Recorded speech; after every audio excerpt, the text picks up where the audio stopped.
The first thing they saw was blood. It was everywhere, spattered on walls, pooled on the floors, soaking deep into the rugs and furniture. A man lay sprawled on his bed, his body grotesquely positioned, his head severed and placed beside him as if for display. His wife's body was nearby, beaten so savagely her face was nearly unrecognizable. In the smaller rooms, the children had not even stirred from sleep. Their small bodies were still beneath blankets, silent and still, their lives ended in the most vulnerable moment. A visiting niece was discovered too, cut down before she could escape. 7 people in all, wiped out inside their home in one night of unspeakable violence. The stench of iron and heat pressed into the air. It was July 3rd, 1929, and the home on St. Aubin Street in Detroit had become a slaughterhouse. It began with silence. The neighborhood was used to noise from the Drouillard household. The children played outside almost daily, laughter and shouting carrying down the block. Their father, Benny Evangelist, was known as a carpenter and sometimes seen working on projects in the yard. On this particular morning, there was nothing. The milk sat untouched on the porch. Curtains were drawn. The house seemed sealed off from the world. By noon, neighbors were exchanging worried looks. Finally, someone walked up the porch steps, knocked on the door, and when it swung open, the first steps inside revealed horror. Within minutes, a scream had carried through the neighborhood, and the police were summoned. The officers who arrived were not new to violence. Detroit in 1929 was a city boiling with Prohibition-era killings. Bootleggers and mobsters made the news almost daily. Corpses in alleys, shootings in nightclubs, this was routine. Yet nothing prepared them for what they found on St. Aubin Street. 7 members of a family destroyed with an axe. The youngest children struck as they slept, never even stirring to resist. The older victims bore defensive wounds, showing desperate last moments of struggle. And upstairs, the patriarch, Benny Evangelist, was decapitated. His head had been placed beside his bed in what seemed like a deliberate act of staging. Even hardened detectives stepped back, their faces pale at the carnage. News spread fast. By that afternoon, St. Aubin Street was crowded with onlookers. Hundreds gathered, whispering in fear and fascination. Reporters rushed to the scene, sketch artists and photographers capturing the grisly aftermath. By evening, newspapers across Detroit ran the story under massive headlines: "Family of 7 slain." Black and white photographs of the house appeared across the country within days.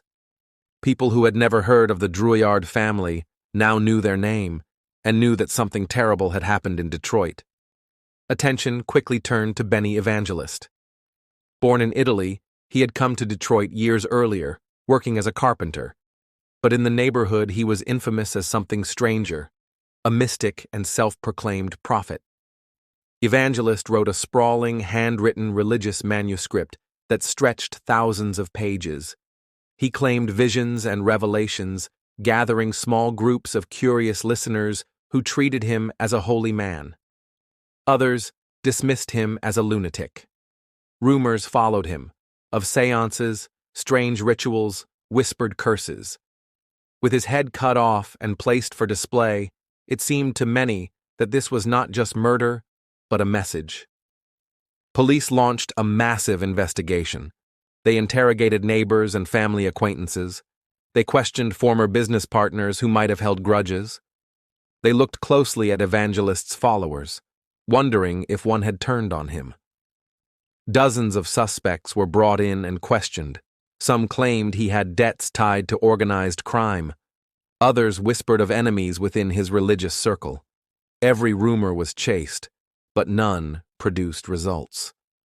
The crime scene itself offered little. No weapon was recovered. No fingerprints were useful. Forensics in 1929 could not provide the kind of breakthroughs available today. Detectives were left with a house full of corpses and almost no evidence to explain how or why. The city was gripped by fear. If an entire family could be destroyed in their home, who was safe? Parents locked their doors earlier. Children were kept indoors. Whispers spread through immigrant communities that someone was targeting families. Detroit was already uneasy from gangland killings, but this crime felt different. It was intimate, methodical, almost ritualistic. It seemed less like random violence and more like something planned with grim intention. The funerals drew enormous crowds. Inside the church, 7 coffins lined the aisle, an image so devastating that witnesses never forgot it. Neighbors who had known the children broke down in tears. Reporters stood outside capturing photographs of the grieving. Priests spoke in trembling voices about innocents lost. Detroit's newspapers described the funeral as one of the most sorrowful events in the city's memory. A haunting image of tragedy piled upon tragedy. Weeks passed, then months. The police file grew thicker with notes, but thinner with hope. Each lead fizzled out. Each new theory collapsed. No arrests were ever made. By the following year, the newspapers rarely mentioned Aubin Street at all. The headlines had moved on, though detectives never fully closed the case. Every so often, a new investigator would take a look, hoping a fresh perspective might find what others had missed. But the mystery remained impenetrable. Theories have endured ever since. Some say Evangelist was murdered by a disillusioned follower who wanted revenge. Others claim his eccentric practices drew the attention of someone who believed he was dangerous. A few insist the mob carried it out, that the killings were meant as a brutal warning, though no link was ever proven. And then there are those who whisper darker explanations, pointing to the strange staging of Evangelist's head and the air of ritual around the massacre. Whatever the truth, it has never been proven. Today, the house on St. Aubin Street is gone. The lot was cleared long ago, replaced with newer homes and buildings. But for those who know Detroit's history, the ground itself still feels haunted. Neighbors who remember the story say they avoid walking near it at night. The St. Aubin Massacre has become legend as much as history, an unsolved crime that lingers in the city's imagination. Nearly a century later, the questions remain.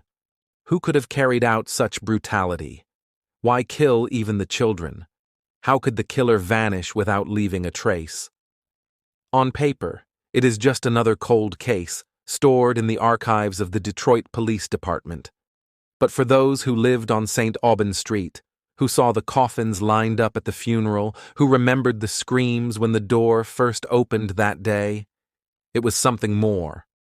It was the night horror came quietly into a family home, claimed 7 lives, and disappeared into silence. A mystery that still refuses to die. Thank you for listening to The Lantern's Tale. Subscribe for more true stories, if you dare.